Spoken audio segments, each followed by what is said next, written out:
Hello dear learners, welcome back to my YouTube channel. दोस्तों, आज हम लोग समझने वाले हैं English literature, literary criticism and theories की सीरीज़ का एक नेक्स्ट कॉन्सेप्ट जिसका नाम है न्यू हिस्टोरिसिज्म। दोस्तों, ये कॉन्सेप्ट बहुत ही ज़्यादा इम्पोर्टेंस रखता है लिटरेरी थ्योरी में, क्योंकि इसका अप्रोच जो है वो लिंक्ड है स्टीफन ग्रीनब्लैट से।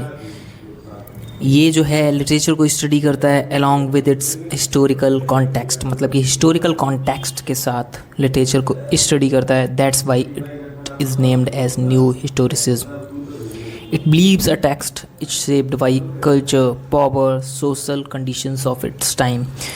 न्यू हिस्टोरिसिज्म जो है थ्योरी, वो बिलीव करती है कि जो टेक्स्ट है, लिटरेरी टेक्स्ट है, वो शेप होता है उस टाइम के कल्चर से, उस टाइम के पावर से एंड सोशल कंडीशंस से regarding when the literary work is produced. मतलब कि अगर पास्ट की बात करें तो अगर पास्ट के बारे में बात हो रही है तो जो टेक्स्ट है, जो हिस्टोरिकल टेक्स्ट है, वो जो कॉन्टेक्स्ट बता रहा है उस टाइम का, तो वो जो सिचुएशन रही होगी उसके अकॉर्डिंग इसको क्रिएट किया जाता है। It defines the conditions, power and social conflict of its time.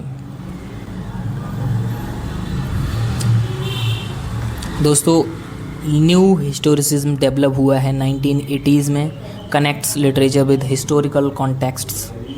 Major thinkers जो हैं इसके स्टीफन ग्रीनब्लैट, इनको आप मेंशन कर दीजिए, आपका आंसर बहुत ही अच्छा दिखेगा। की कॉन्सेप्ट्स जो हैं, history and literature influence each other. History and literature maintains a balance and keeps influencing each other to create new historicism and gives good quality to the new historicism theory. Focuses on power, culture and society of its time, as we have why it serves as most important and why it serves its importance. Studies literary texts with historical documents. मतलब कि जो historical texts जो हैं उनको study करती है historical documents के साथ। That's why it is more important. Next हम बात करते हैं, it focuses on power relations, everyday life and voices of marginalised. जैसे कि हम समझ रहे हैं कि हिस्ट्री की बात करती, तो आपको पता है हिस्ट्री जो है गोल गोल किसी भी कहानी के गोल गोल घूमती है, तो फोकस होता है पावर के रिलेशन पे, एवरीडे लाइफ, कॉमन पीपल्स के और द मार्जिनलाइज्ड पीपल। हिस्ट्री में जो भी रिवॉल्यूशन हुए हैं, जो भी चेंज हुए हैं, जो भी वॉर्स हुए हैं, वो पावर के लिए हुए हैं। वो रिवॉल्यूशन जो हुआ है अपने राइट्स के लिए हुआ है। That's why it focuses on these prime areas, rejects the idea of a single meaning and shows that literature reflects historical realities. ये रिजेक्ट करती है आइडियाज़ कि सिंगल मीनिंग किसी टेक्स्ट का नहीं हो सकता है, और दिखाती है कि लिटरेचर जो है रिफ्लेक्ट करती है हिस्टोरिकल रियलिटीज़ को। हिस्ट्री में जो रियलिटीज़ हुई हैं उनको जो है ये रिफ्लेक्ट करती है। That's why it is so much important in English literature.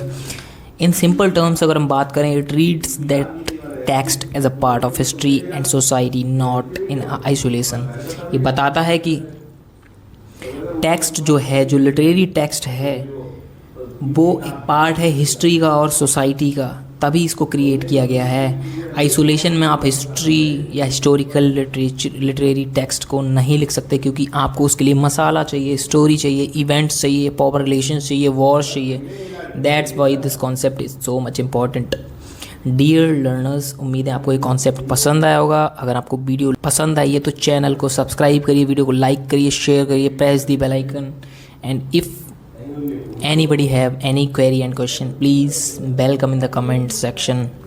Don't forget to subscribe the channel. Thank you. Bye bye.